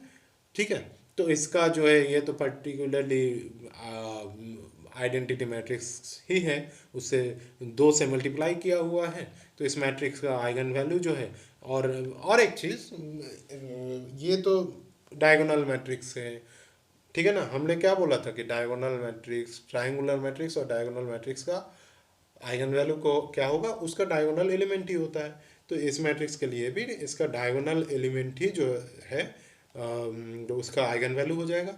और इस मैट्रिक्स के लिए क्या हो जाएगा, 6x6 ऑर्डर का है, यानी 3 टाइम्स +2 होगा और 3 टाइम -2 हो जाएगा। यानी क्या हो जाएगा, 2 2 2 2 2 2। तो यहाँ पे क्या हो जाएगा, -2 -2 -2, तो 4 4 4 0 0 0 प्लस करेंगे ना, तो 3 बार 4 4 हो गया और यहाँ से कैंसिल आउट हो जाएगा, 0 हो जाएगा। तो कौन सा ऑप्शन होगा, ऑप्शन बी। ठीक है, तो देखिए बिल्कुल इस तरीके से क्वेश्चन भी पूछ लिया जा सकता है, जाएगा, जा चुका है। ठीक है, तो आगे देखते हैं। The eigenvalues of 3 × 3 matrix M are lambda 1 that is equals to 2, lambda 2 that is equals to -1, lambda 3 that is equals to 1, and the eigenvectors are this one. So the matrix is, ठीक है, आपके पास यहाँ पे lambda 1 lambda 2 lambda 3 हर एक चीज़ दिया हुआ है, आपको बोला गया है, और इसका करस्पॉन्डिंग आइगन वैल्यू वेक्टर भी दिया हुआ है। आपको बोला गया है कि मैट्रिक्स कौन सा होगा। कोशिश कीजिए पॉज करके। ठीक है, अब बताता हूँ मैं कि देखिए यहाँ पे देखिए क्या हो जाएगा कि हम लोगों को जो है यहाँ पे लैम्डा 1 लैम्डा 2 लैम्डा 3 मिल गया है, तो यानी डिटर्मिनेंट मिल गया है, ट्रेस मिल गया है, आइगन वैल्यू पता चल गया, यानी हमें डिटर्मिनेंट ट्रेस पता चल गया। अच्छा, अब डिटर्मिनेंट इसका इस मैट्रिक्स का कितना हो गया, -2, डिटर्मिनेंट इस मैट्रिक्स का -1, डिटर्मिनेंट इस मैट्रिक्स का क्या करेंगे तो हमें -2 मिलेगा, इस मैट्रिक्स का करेंगे तो -2 मिलेगा। ठीक है, तो अभी जो हमें करना है कि हमें आइगन वेक्टर से मल्टीप्लाई करके हमें देखना है कि कौन सा चीज़ जो है सही हो रहा है। ठीक है, यहाँ पे देखिए, तो इसके लिए हम लोग जो करेंगे यहाँ पे आइगन वैल्यू आपका आपका जो है, इसके लिए जो हम लोग करेंगे यहाँ पे लैम्ड ये एक ए मल्टीप्लाइड बाई एक्स, इससे मल्टीप्लाइड कर रहे हैं। ठीक है, ये वाला हमने लिया है, आइगन वेक्टर लिया है, उससे मल्टीप्लाई करेंगे तो ये चीज़ आएगा। ठीक है, अच्छा, अभी जो है इसको इसका क्या बोल रहे हैं कि ये वाला चीज़ आ जाएगा, और दूसरे में इसको, ये तो पहले ही कैंसिल आउट हो चुका है। इसमें क्या आया, 2 1 3 आया, और इसमें क्या आया, इसमें 2 2 2 आया। अच्छा, आइगन ये 1 1 1 है, 1 है ना, तो उसी का ही तो मल्टीप्लिकेशन यहाँ पे मिल रहा है हमें। ठीक है ना, तो इसी वजह से ये वाला अभी सही है, ये वाला यहाँ तक सही है।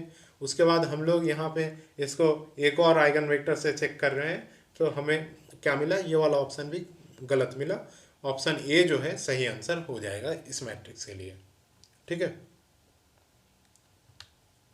अभी देखिए एक if the rank of an n cross n matrix A is m, where m and n are the positive integers with 1 is less than equals to m is less than equals to n, the rank of the matrix A square is। ठीक है, तो अभी जो ये question बिल्कुल यहाँ पे देख सकते हैं कि if the rank of n cross n matrix, आपका एक मैट्रिक्स दिया हुआ है A, उसका रैंक दिया हुआ है m, where m and n are the positive integers, और जहाँ पे n से छोटा है m, और rank of the matrix A square is. ठीक है, तो कैसे निकालेंगे, देखिए मान लीजिए, आप सोच लीजिए कि एक मैट्रिक्स ए सोच लीजिए, इस टाइप का अगर क्वेश्चन पूछा जाए तो कोई भी मैट्रिक्स आप सोच सकते हैं, कि जैसे कि हमने सोचा है यहाँ पे कि एक मैट्रिक्स ले लिया 1 0 2 0। ठीक है ना, तो इस मैट्रिक्स का रैंक क्या है, रैंक 1 है। लीनियरली इंडिपेंडेंट रो और कॉलम कितना है, 1 है, एक ही रो और कॉलम लीनियरली इंडिपेंडेंट है। ठीक है, तो रैंक कितना है, 1 मिला हमें। अब ए स्क्वायर कर रहे हैं, दोनों को मल्टीप्लाई कर रहे हैं, तो इसका रैंक कितना आ रहा है, दोनों को मल्टीप्लाई करने के बाद भी रैंक कितना आ रहा है, 1 ही आ रहा है। आप इसको भी, ये वाला मैट्रिक्स लेकर भी ट्राई कर सकते हैं। यानी हम लोग देख रहे हैं कि कोई भी मैट्रिक्स है, अगर ए मैट्रिक्स है, उसका रैंक अगर आपको मिला m दिया हुआ है, तो उसका ए स्क्वायर करेंगे, ए क्यूब करेंगे, फर्दर और भी मल्टीप्लाई करेंगे, तो उसका रैंक वही आने वाला है। ठीक है, तो इसका आंसर जो है m ही होगा। ठीक है, अब देखिए कि the elements of 3 cross 3 matrix A are the products of its row and column indices A I J that is equal to I into J. जैसे कि A11 है, A12 है, इस तरीके से लिख रहे हैं ना। 1 इंटू 1 वहाँ पे उस पोजीशन में 1 आएगा, 1 मल्टीप्लाइड बाई 2 उस पोजीशन में 2 आएगा, 1 मल्टीप्लाइड बाई 3 उस पोजीशन में उसी तरीके से आएगा, आने वाला है। ठीक है, तो उस तरीके से आपको 3 क्रॉस 3 एक मैट्रिक्स बनाना है, उस मैट्रिक्स का आपको आइगन वैल्यू निकालना है। तो आप इस तरीके से निकालेंगे तो इस तरीके से आपका मैट्रिक्स फॉर्म हो जाएगा। मैट्रिक्स फॉर्म होने के बाद आपका ये चीज़ आएगा, ये चीज़ आने के बाद सिंपली इस मैट्रिक्स का आइगन वैल्यू निकालना है। देखिए इस मैट्रिक्स का हमने क्या कैसे आसानी से क्या कैसे निकाल सकते हैं कि इस मैट्रिक्स का रैंक देख सकते हैं कि रैंक 1 है, क्योंकि number of linearly independent row और कॉलम जो है 1 ही है। क्योंकि यहाँ से आप जो है 2 इस यहाँ से इस रो से आप 2 कॉमन लीजिए तो यही चीज़ बन जाएगा, इस रो से आप 3 कॉमन लीजिए तो यही रो बन जाएगा। ठीक है, यानी number of linearly independent row और कॉलम कितना है, 1 है। तो रैंक कितना है, 1 है। तो n minus rank that is 3 minus 1 that is equal to 2 eigen value should be 0। और इस मैट्रिक्स का ट्रेस कितना है, 14 है। देखिए तो 14 0 0 ये आंसर जो है सही होगा। ठीक है, ये क्वेश्चन नेट का क्वेश्चन है। ये क्वेश्चन भी इससे पहले वाला क्वेश्चन ये भी नेट का है, हाल ही में पूछा गया है। ये भी हाल ही में ही पूछा गया है, 2-3 साल 2 साल ही पहले शायद होगा। ठीक है, देख लीजिएगा क्वेश्चन। अब देखिए यहाँ पे एक और क्वेश्चन, गिवन ए मैट्रिक्स, आपके पास m दिया हुआ है, which one of the following represent cos pi m/6।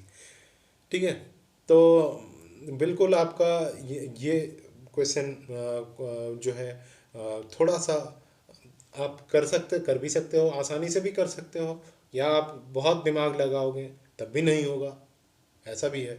ठीक है, तो देखिए बता देता हूँ कि कैसे करेंगे। यहाँ पे देखिए इस मैट्रिक्स का रैंक क्या है, इस मैट्रिक्स सॉरी आइगन वैल्यू क्या है, 2+1 करेंगे, 2+1 करेंगे तो हमें एक आइगन वैल्यू क्या मिला, सम क्या मिला, 3 मिला हर एक रो हर एक कॉलम का। तो 3 एक जो है आइगन वैल्यू हो जाएगा, और दूसरा एक इसका ट्रेस कितना है, 4 है। तो 4 minus 3 that is 1, 1 will be the another eigen value. तो 3 और 1 जो है इस मैट्रिक्स के लिए आइगन वैल्यू हो जाएगा। अभी हमें पूछा गया है कि cos पाई m/6 का आइगन वैल्यू निकालिए। तो cos पाई m/6 का cos पाई m का एक बार आप m यहाँ पे lambda is the eigenvalue of m। ठीक है ना, तो m का आइगन वैल्यू यहाँ पे 3 लिख दीजिए तो cos पाई/2 हो जाएगा एक बार, और एक cos पाई/6 हो जाएगा एक दफ़ा। ठीक है ना, तो 0 और √3/2 ये चीज़ जो है आपको यहाँ से मिला इस मैट्रिक्स के लिए आइगन वैल्यू। इस मैट्रिक्स के लिए cos पाई m/6 का आइगन वैल्यू ये चीज़ मिलेगा। अब देख लीजिए कि कौन सा मैट्रिक्स में जो है √3/2 ये आइगन वैल्यू आपका आ रहा है, वो देख लीजिए। आप देखेंगे करके तो आपको बिल्कुल जो है ऑप्शन बी में ही जो है आपको मिलेगा कि ये 2 आइगन वैल्यू आपको मिल रहे हैं, बाकी और कोई जो है ऑप्शन जो है मैच नहीं करेगा।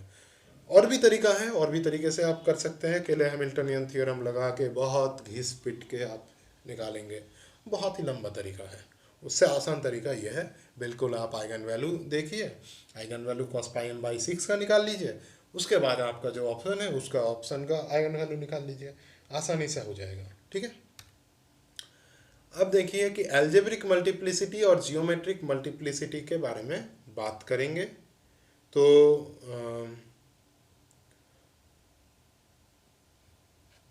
रुकिए थोड़ा सा,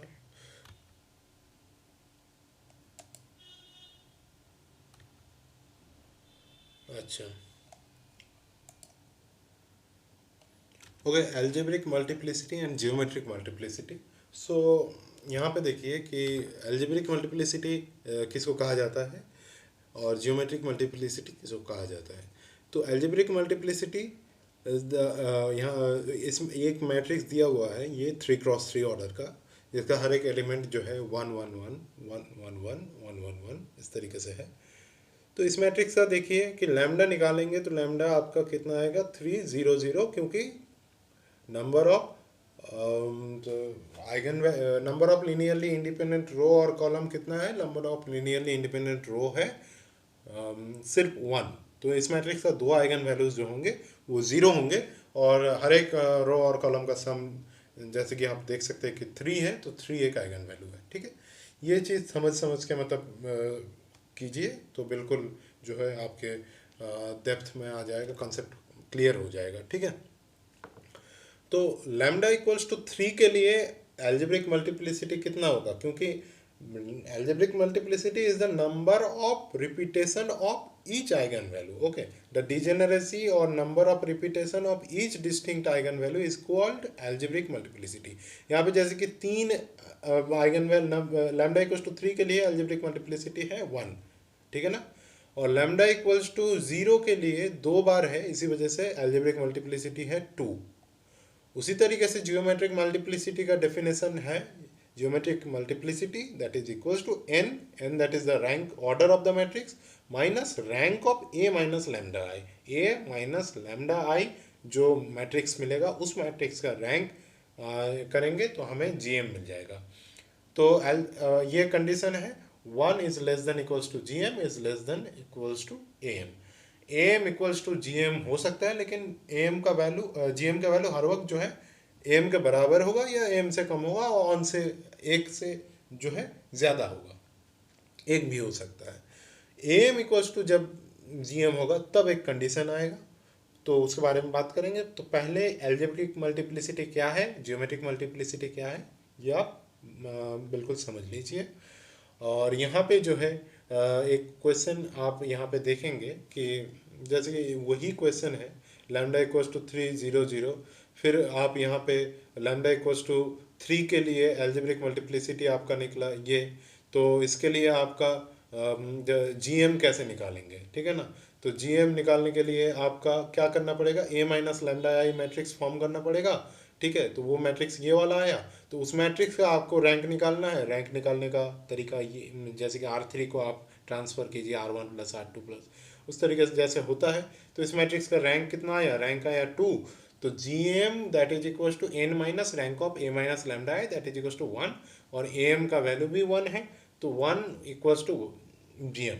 और एक चीज़ हमें ऑलरेडी ये सब चीज़ नहीं भी करते तब भी हमें पता था कि इसके लिए हमें जो है M equals to G M मिल ही जाएगा, क्योंकि एम का वैल्यू क्या है 1 है, और जी एम का वैल्यू मतलब एम से ज़्यादा नहीं हो सकता और 1 से कम नहीं हो सकता। 1 से लेके तो 1 ही होगा, आपके पास ऑप्शन 1 ही था।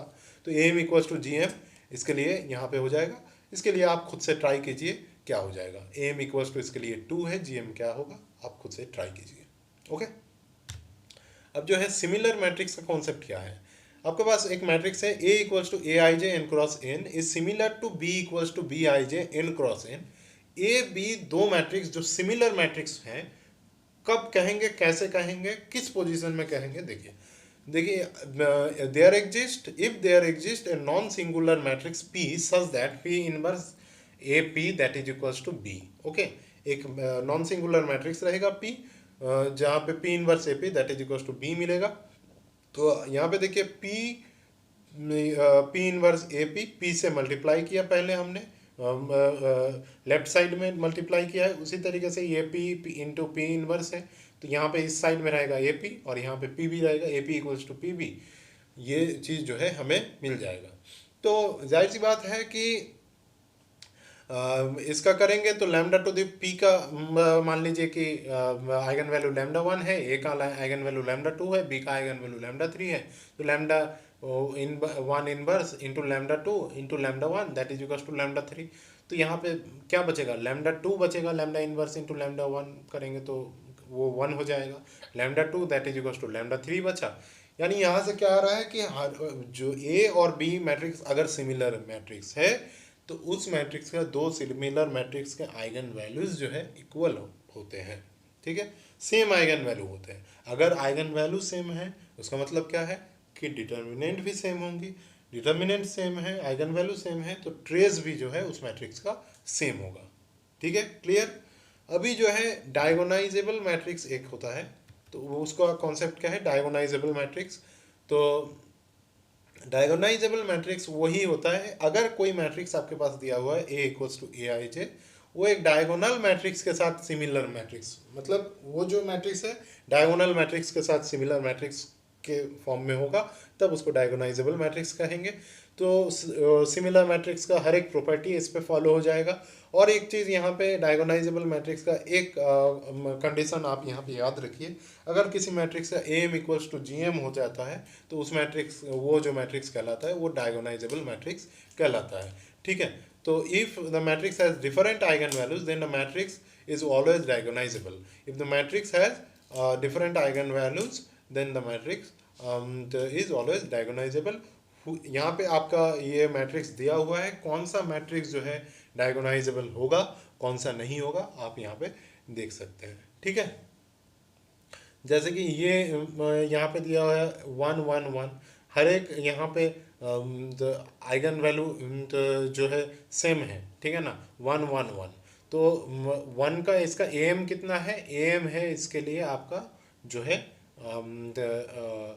एम है 1 के लिए, 1 के करस्पॉन्डिंग एम है, 1 आइगन वैल्यू है इसका, 1 1 1 आइगन वैल्यू, 1 के करस्पॉन्डिंग एम है 3, और इसका जीएम निकालिए, फिर देखेंगे एम इक्वल्स टू जीएम करके देखिए हो रहा है, अगर एम इक्वल्स टू जीएम हो रहा है तो ये डायगोनाइजेबल होगा, एम इक्वल्स टू जीएम नहीं होगा तो डायगोनाइजेबल नहीं होगा।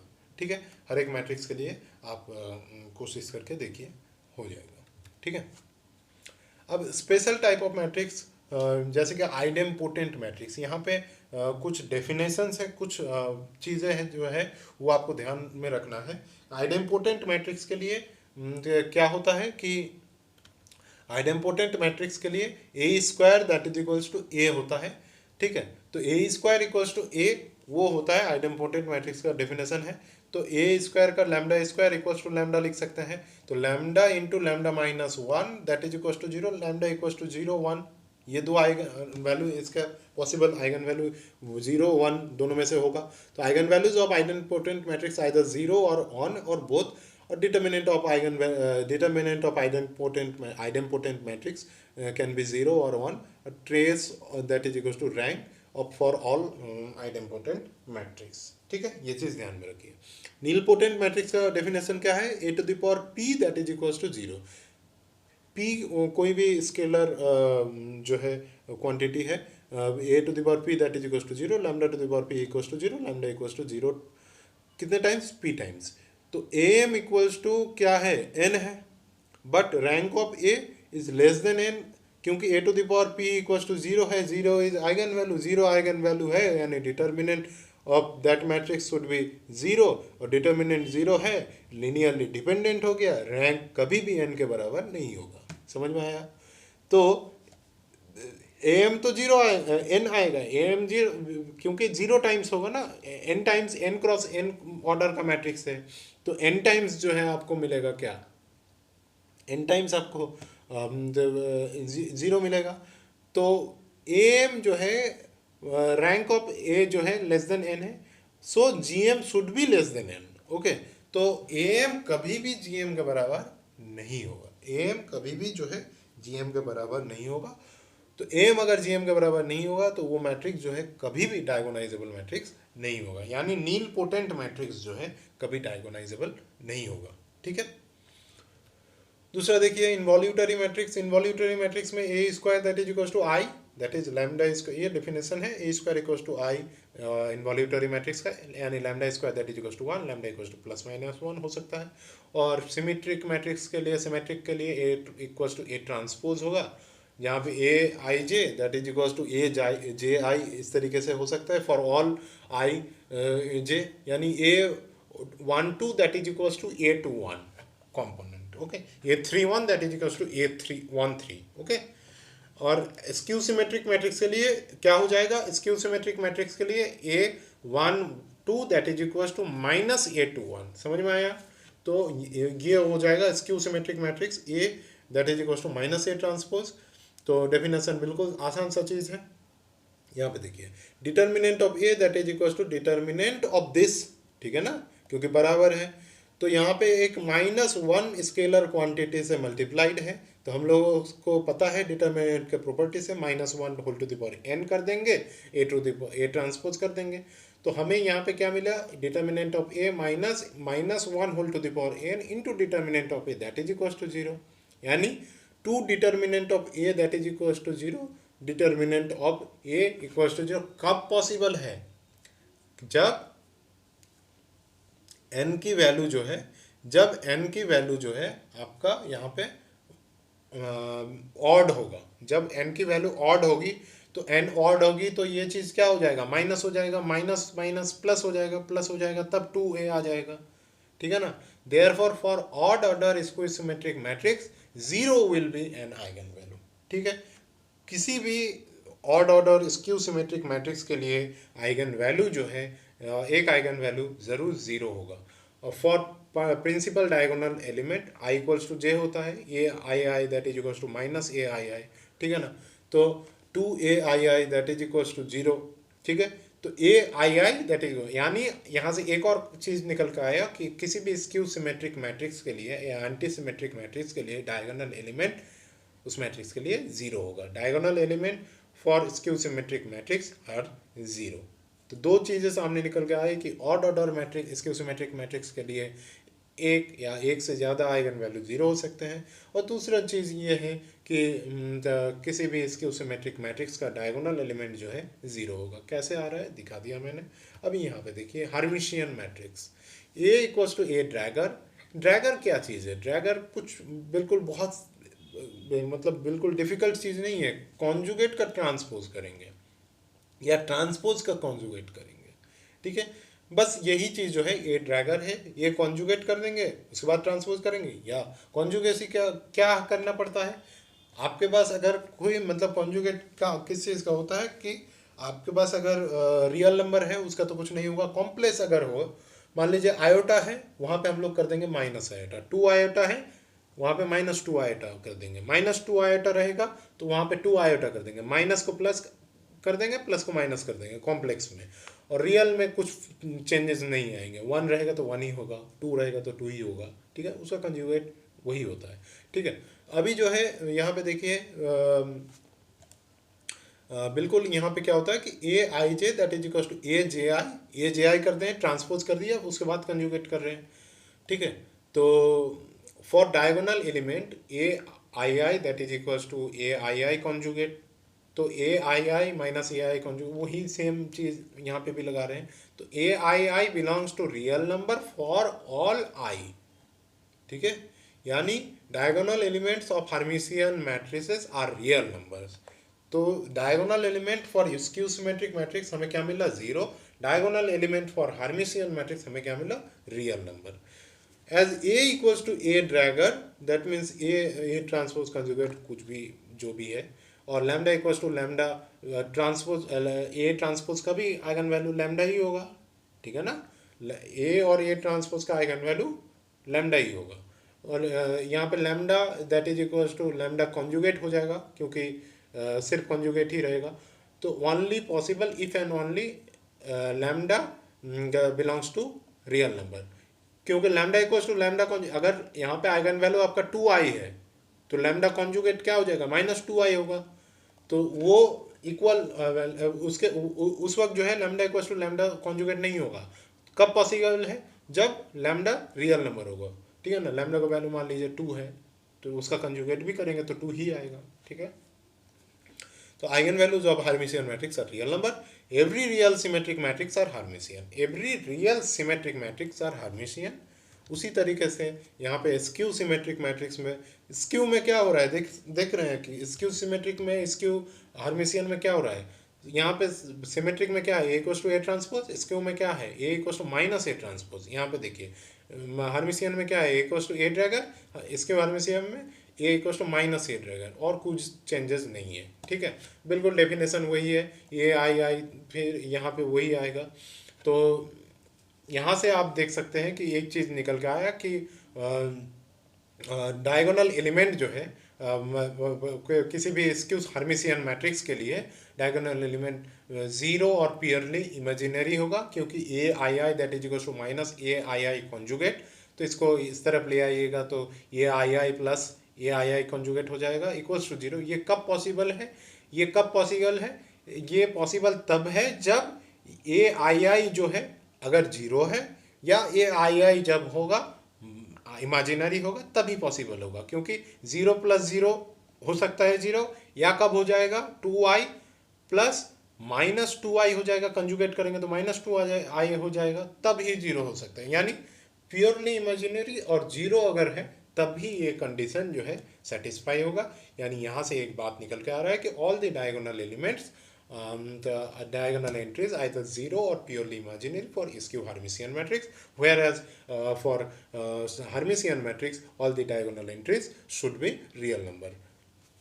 ओके तो हमें ये चीज़ मिल गया कि eigenvalue of skew Hermitian matrix. यहाँ से हम लोगों को और एक चीज़ मिल रहा है कि lambda equals to minus lambda conjugate, lambda plus lambda conjugate should be zero. तो उसके लिए भी हमें जो है आइगन वैल्यू जो है स्क्यू हार्मिशियन मैट्रिक्स का आइदर जीरो होगा और प्योरली इमेजिनरी होगा। ठीक है, तो हर एक चीज़ को जो है समझ के आप नोट कर लीजिए कॉपी में, तो वो चीज़ और प्रैक्टिस कीजिए तो बिल्कुल रह जाएगा आप में। ऑर्थोगोनल मैट्रिक्स क्या है? A equals to A transpose that is equals to I, ये होता है ऑर्थोगोनल मैट्रिक्स।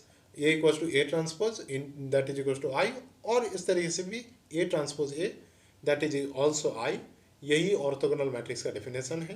तो ए इनवर्स, इस मैट्रिक्स के लिए इनवर्स करेंगे तो क्या आ जाएगा? ए ट्रांसपोज आएगा। तो none of the eigen values are zero, क्योंकि इनवर्स जो है एग्जिस्ट कर रहा है, एग्जिस्ट कर रहा है। इनवर्स कब एग्जिस्ट करेगा? जब डिटर्मिनेंट ऑफ ए क्या हो जाएगा? नॉन जीरो होगा। तो determinant of a non zero कब होगा? जब कोई भी आइगन वैल्यू जीरो नहीं होगा। ठीक है ना, none of the eigen values are zero. Unitary matrix के लिए क्या हो जाएगा? A equals to A dagger that is equals to I that is equals to A dagger A that is, यहाँ से हम लोग इम्प्लाई कर रहे हैं कि A inverse that is equals to A dagger. तो सेम तरीके से यहाँ पे भी कह सकते हैं कि none of the eigen values are zero, और lambda into lambda conjugate that is equals to one. तो mod of lambda square that is equals to one. यानी हमें जो यहाँ पे eigen values of unitary matrix should be unit modulus of unit modulus. Okay, special unitary matrix कभी कभार पूछ लिया जाता है। SU2 का फॉर्म मैंने यहाँ पे नोट कर दिया है, देखिए उस तरीके से होगा alpha minus beta, beta alpha conjugate, इस फॉर्म में रहता है जहाँ पे अल्फा बीटा जो है बिलोंग्स टू कॉम्प्लेक्स नंबर। और यहाँ पे दूसरा कंडीशन है mod of alpha square plus beta mod of beta square equals to one. ये कंडीशन सेटिस्फाई हो जाएगा स्पेशल यूनिटरी मैट्रिक्स के लिए। अब यहाँ से क्वेश्चन देखते हैं क्या क्या है। देखिए, let A that is equals to A I J two cross two is real matrix then not possible set of eigen values. ठीक है, तो यहाँ पे कौन सा जो है आपका पॉसिबल सेट नहीं है, possible set of eigen value नहीं है। 1 1 1 I 2 I 3 I 1 minus iota iota 0 2 iota minus 2 iota. यहाँ पे एक matrix two cross two matrix के लिए गलत लिखा है मैंने, क्वेश्चन ही गलत लिखा है, 3 क्रॉस 3 होगा।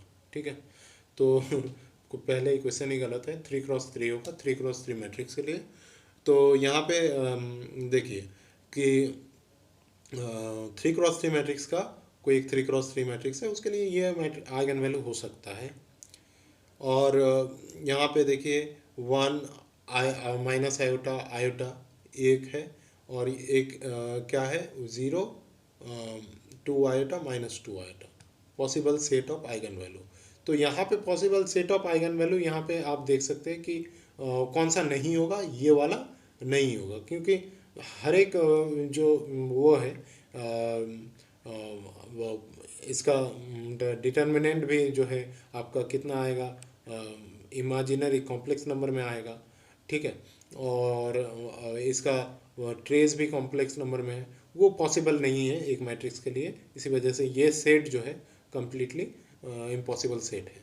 ठीक है, और यहाँ पे देखिए कि a matrix is given by this one, the eigen values of N are real और positive purely imaginary with modulus 1 complex with modulus 1 real and negative. ठीक है, तो इस मैट्रिक्स के लिए आप यहाँ पे देख सकते हैं कि ये वाला मैट्रिक्स है, सम करेंगे हर एक रो का कॉलम का 1 प्लस आयोटा आएगा, तो two iota minus one minus iota, दूसरा आइगन वैल्यू ये वाला आ गया। ठीक है, तो एक आइगन वैल्यू आपका मिल गया ये वाला, और ये दूसरा आइगन वैल्यू मिल गया ये वाला। ठीक है, इस मैट्रिक्स के लिए आइगन वैल्यू ही निकाल लिया आपने। तो ये दो जो आइगन वैल्यू आपको मिल गया, इस दो आइगन वैल्यू में अब देखिए रियल एंड पॉजिटिव, ये तो नहीं है, रियल एंड पॉजिटिव तो नहीं है, कॉम्प्लेक्स है। Purely imaginary with modulus, purely imaginary भी नहीं है, कॉम्प्लेक्स विथ मॉड्यूलस वन। तो देखिए 1/√2 है और यहाँ पे 1 प्लस आयोटा है, तो ये मॉड्यूलस वन का लेमडा है, ये भी मॉड्यूलस वन है। तो कॉम्प्लेक्स विथ मॉड्यूलस वन, ये ऑप्शन जो है सही ऑप्शन है। ठीक है, तो बिल्कुल इस तरीके से जो है आंसर निकाल सकते हैं। आगे एक और क्वेश्चन देखते हैं कि given 2n×n matrix P Q such that P is Hermitian and Q is skew Hermitian, which one of the following combination of Q P and Q is necessarily Hermitian matrix. तो ये question आप खुद से कीजिए, यहाँ पे कोशिश कीजिए क्वेश्चन को। तो ये वाला क्वेश्चन भी सॉल्यूशन मैं दिखा रहा हूँ, यहाँ पे देखिए आपके बोला गया है कि पी भी हार्मिशियन है, क्यू भी हार्मिशियन है, क्यू स्क्यू हार्मिशियन है, पी हार्मिशियन है, क्यू स्क्यू हार्मिशियन है। तो skew now I Q dagger equals to Q dagger I dagger हो जाएगा। तो यहाँ पे इसको हमने इस तरीके से लिख सकते हैं, दिस इज आई क्यू हो जाएगा, I Q dagger that is equals to I Q हो जाएगा। ठीक है, तो हम लोगों के पास यहाँ पे एक ही ऑप्शन जो बचता है जो नेसेसरीली हार्मिशियन मैट्रिक्स हो जाएगा, P plus I Q dagger that is equals to P dagger. P तो हार्मिशियन है तो P का ड्रैगर करेंगे तो P ड्रैगर ही हो जाएगा, आई क्यू का ड्रैगर करेंगे तो आई क्यू आना चाहिए। ठीक है ना, जैसे कि ड्रैगर करके देखिए आई क्यू आना चाहिए, तो एक ही ऑप्शन में जो है आ जाएगा। तो ऑप्शन सी जो है इसके लिए करेक्ट होगा। दूसरा ऑप्शन मैंने यहाँ पे नहीं किया है, क्लास सिस्टम होता तो करके दिखाता, तो यहाँ पे नहीं कर सकता मैं क्योंकि यहाँ पे मैंने पहले ही लिख दिया है। तो चलिए दूसरा क्वेश्चन देखते हैं कि the eigen values of a matrix I matrix are iota minus 2 iota और 3 आयोटा। ठीक है, इफ द मैट्रिक्स इज, यहाँ पे कौन सा ऑप्शन जो है आपका सही होगा, यहाँ पे देखिए आयोटा है, -2 आयोटा है, 3 आयोटा है, और ये कौन सा ऑप्शन जो है सही होगा। पहली बात तो है कि यूनिटरी होगा। यहाँ पे कुछ चीज़ें जो है आप एक चीज़ ध्यान में रखिए कि स्क्यू हार्मिशियन मैट्रिक्स का आइगन वैल्यू को क्या होता है, प्योरली इमेजिनरी और जीरो। रियल इसके लिए क्या होता है, हार्मिशियन के लिए रियल नंबर होता है। ठीक है, तो हो सकता है एंटी यूनिटरी है और सॉरी एंटी हार्मिशियन है, और एंटी यूनिटरी यूनिटरी के लिए आपको क्या चाहिए, यूनिट मॉड्यूलस चाहिए। तो यूनिट मॉड्यूलस क्या यहाँ पे हो रहा है, यूनिट मॉड्यूलस नहीं हो रहा है। तो नहीं हो रहा है तो यहाँ पे यूनिट मॉड्यूलस अगर नहीं हो रहा है तो यहाँ पे कौन सा ऑप्शन जो है सही हो रहा है, एंटी हार्मिशियन। तो एंटी हार्मिशियन ऑप्शन जो है सही होगा। अब जो आपको है यूनिटरी एक मैट्रिक्स दिया हुआ है A B C D alpha beta real, the inverse of the matrix, इस मैट्रिक्स का इनवर्स निकालें यूनिटरी मैट्रिक्स है।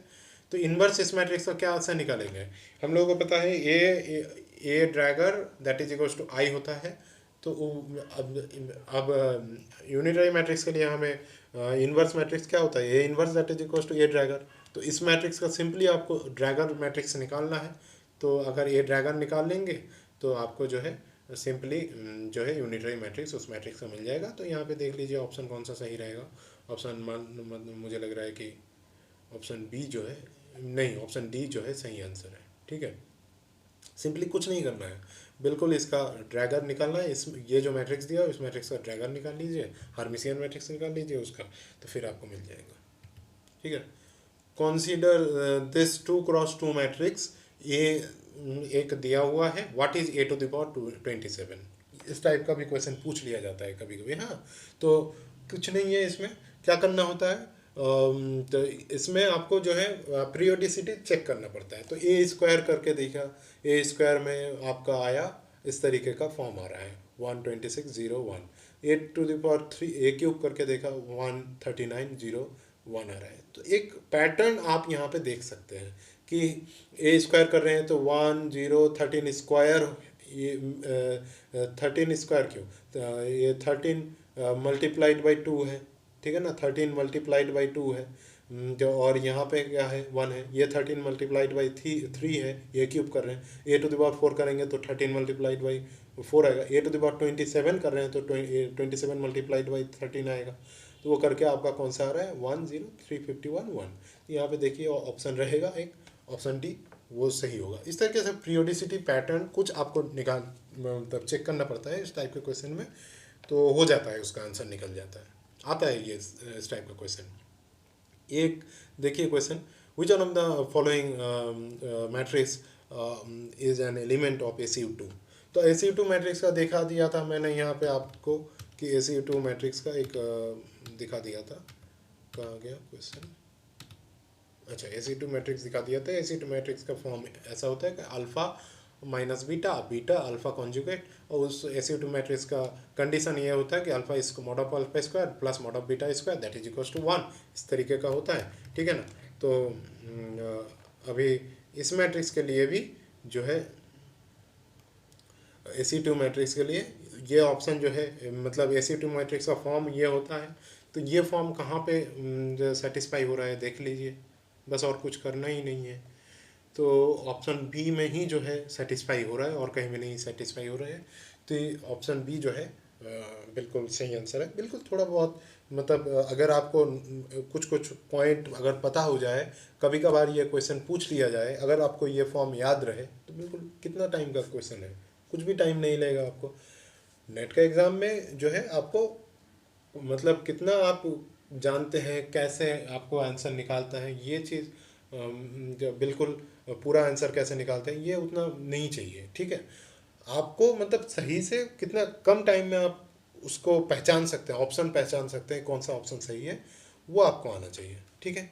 तो बिल्कुल यही तक था इस पूरे चैप्टर में। बस इतना सा कॉन्सेप्ट अगर आप कर लें तो मेरे हिसाब से हो जाएगा। हो सकता है और भी कुछ नया कॉन्सेप्ट से पूछ लिया जाए, लेकिन इससे बाहर ज़्यादा नहीं जाएगा, ठीक है। तो बिल्कुल हो सके तो आप पूरा वीडियो को पूरा देखने की कोशिश कीजिए और नोट कीजिए।